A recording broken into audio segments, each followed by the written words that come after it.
So hey guys, good morning. আর একটি নতুন অ্যান্ড ফ্রেশ ব্লগের সাথে চলে আসলাম। তো আজকে আসতে চলেছি অম্বিকা কালনাতে। হ্যাঁ, কালনাতে এসেছি কারণ হচ্ছে এখন যেহেতু দুর্গাপুজো শেষ, কালী পুজো শেষ, কার্তিক পুজো শেষ, জগতে অনেক পুজোই হয়ে গেছে। তো লাস্টে আরও একটি পুজো আছে, যেটি হচ্ছে সরস্বতী পুজো। তো সেজন্য চলে এসেছি। আর আকাশের অবস্থা কিন্তু খুব খারাপ, মানে কুয়াশাচ্ছন্ন আকাশ। তো চলো এখন যাওয়া যাক, বেশি ভাট না বকে, বেশি কথা না বাড়িয়ে আজকের ভিডিওটা শুরু করছি। সো হে গাইস, আমি শুভ আর তোমরা দেখছো শুভই ব্লগস ইউটিউব চ্যানেল। তো চলো শুরু করি আজকের ভিডিওটা। সেই জায়গাতে আমি চকের বাজার কালনাতে এখন 12টার সময় সেই শুভ উদ্বোধনটা হবে। তো তার আগেই আমি চলে এসেছি। তো এখনো কেউ আসেনি, যাদের মাধ্যমে আমি এসেছি কমপ্লিট হয়েছে। আর এটা হচ্ছে সরস্বতী পুজোর কিন্তু খুঁটি পুজো হবে। আর এই পুজোটা প্রায় 80 বছরের উপরে হয়ে গেছে, যেটা ক্লাবের কর্তৃপক্ষ থেকে জানতে পারলাম। তো সেটাই দেখাবো। আর এখন যেহেতু রাস্তাঘাট একটু জমজমাট, যেহেতু বাজার সামনে, তো সেহেতু তো ক্যাচাকেট আছে। তো তার মধ্যেই কিন্তু একটা পুজোর যে শুভারম্ভ, সরস্বতী পুজোকে নিয়ে কিন্তু কালনায় একটা বড় চমক রয়েছে। তো আমি যেহেতু প্রথমবার শুনতে পারলাম, তাই আসলাম এই পুজোর ফুটেজ তুলতে। তো চলো যে কতটা কি প্রস্তুতি ইনারা করেছেন, এবং ক্লাবের কর্তৃপক্ষদের থেকেও দু চারটে কথা জিজ্ঞেস করে নেব। তো চলো আগে দেখাই কতটা কি প্রস্তুতি হয়েছে।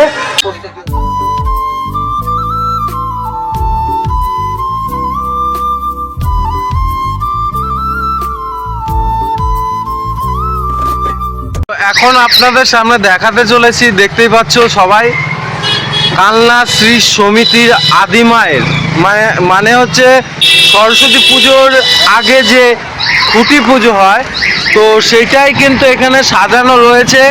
এবং ঠাকুর মশাইও কিন্তু আসবেন ঠিক 12টার সময় কিন্তু পুজো হবে। আর এখানে আমি ক্লাবের কর্তৃপক্ষকে দেখতে পেয়েছি। দেখো, আপনার নামটা? আমার নাম প্রসূন রায়। আচ্ছা, এই ক্লাবের কি পোস্টে আছেন আপনি? আমি এই ক্লাবের সিনিয়র মেম্বার। আচ্ছা, একদম সিনিয়র মেম্বার। আর এখন সব জুনিয়র মেম্বার এরাই সব এখন বেশিরভাগ দায়িত্ব নিয়ে। তো দাদা, আপনার নামটা? সঞ্জু ভারত। আর আপনার? আমার প্রসূন রায়। আচ্ছা, আর আপনার নামটা? রঞ্জিত ঘোষ। আচ্ছা, তো এইটা কত বছর ধরে হচ্ছে? 80 বছরের। 80 বছরে 80 বছরে পদার্পণ করে। আচ্ছা, তো এর কি কোনো মানে চমক আছে না? শোভাযাত্রার যে চমকটা, আচ্ছা, যেমন বাঁশবেড়িয়াতে মানে যেরকম হয়, তো সেরকমই শোভাযাত্রা। আর যেরকম ফটোতে আমরা দেখতে পাচ্ছি, তো সেই রকমই কি? তাই আছে। প্রতিমাটা আমাদের সেম প্রতিমাই হয়, এই অলঙ্কারই থাকে আমাদের প্রতিমা। আর কত দিনের মধ্যে বানানো হয় এই কাঠামোটা? এই কাঠামোটা আজকে পুজো হবে, কালকে আমাদের এই কাঠামো চলে যাবে। আজকেই চলে যাবে। আজকেই চলে যাবে। আর এটা আমরা সরস্বতী পুজো আগের দিন আমরা আগে আমরা ঠাকুর নিয়ে আসি। কিন্তু রোডের ওপরে তো এইখানে পুজো করা, যেহেতু বাজারের হ্যাঁ, আর যেটা বলছি, মানে যেখানে কাঠামো পুজোর মানে যে প্রতিমা শিল্পী, তো মানে কতটা দূরে? আচ্ছা, মানে অত দূরে যাওয়া হয় কাঠামোটা নিয়ে, তারপরে আবার ওখান থেকেই আসে। ওইভাবেই হয়ে আসে। আর তাতে এইখানে আমাদের অলংকার করানো বা এই যে সাজানো, এইগুলো আমরা এইখানে মিষ্টভাবে হয়। পুজোর মানুষকে ভোগ খাওয়ানো হয় দুদিন। দুদিন ভোগ খাওয়ানো চলে, প্রথম দিন এবং দ্বিতীয় দিন বিকেল থেকে ভোগ বিতরণ হয়। ঠিক আছে।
গাইস এই মাত্র কিন্তু পুজো কমপ্লিট হলো, মানে যেটা কাঠামো পুজো, আর এই কাঠামোটা কিন্তু আবার চলে যাবে শান্তিপুরে, মানে মায়ের প্রতিমা তৈরি হবে।